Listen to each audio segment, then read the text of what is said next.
So we actually, like Billy said, just started as a bunch of students in Design for America before our junior years here at Northwestern. So throughout that process, spent a summer really and did really a deep dive into senior living communities. We had each had experiences with grandparents who had fallen and really wanted to tackle that problem. And eventually that turned into starting a company after school, which, like Billy mentioned, is called Lunalights.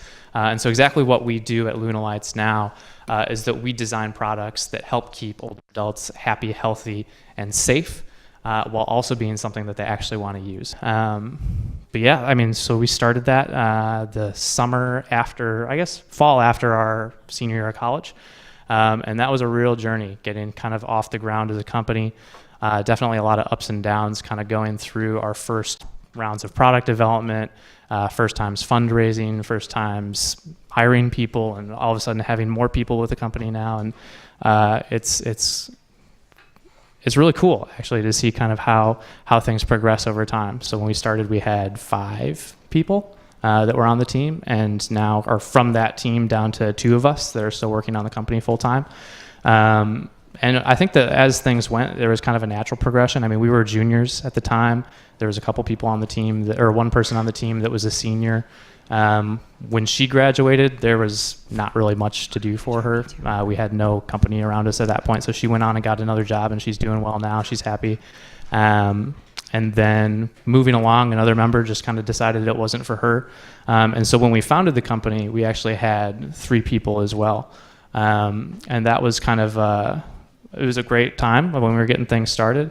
But eventually that other founder that was with us was still a student at the time. She actually took a quarter off school to help us get off the ground, but decided that starting a business wasn't really in the cards for her. She was studying architecture and wanted to kind of pursue that. So there's definitely some kind of difficulty when you're dealing with team members who maybe don't want to be there, or kind of falls by the wayside over time. But I think that all in all, it kind of worked out for the best, because we've had in each moment people that were really passionate about the project, working on it.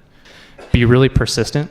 Whether it's you're trying to reach out to help for somebody, or you're trying to make a sale, or you're trying to develop a product, there's going to be times where it feels like that person's never going to get back to you, or we're never going to break through this. But you really, really do need to just keep pushing forward through a lot of stuff and eventually kind of get through that breakthrough. So persistence is the first thing that we always come back with.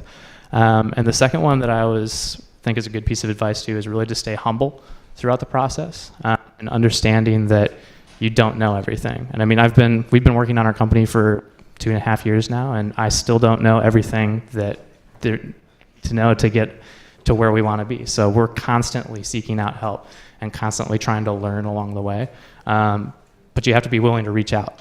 So don't have so much pride that you think you can just work through everything all on your own, and really reach out there for some guidance. For us, at the end of the day, I think that what keeps us going forward is just being passionate about what we're doing. We've seen that we've had the opportunity to really impact the lives of the people that are living in these senior living communities.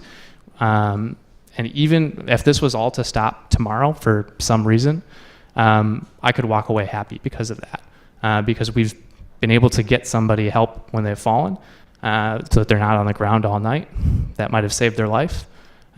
We've seen people get different conditions analyzed that they might not have known about otherwise because of the data that we're providing. And we want to see that grow, but there's always something that can happen. So I think that being appreciative of what we have done is important too, and kind of understanding that we're here because we're passionate about the problem that we're making, not just because we want to start a company or that we want to make money.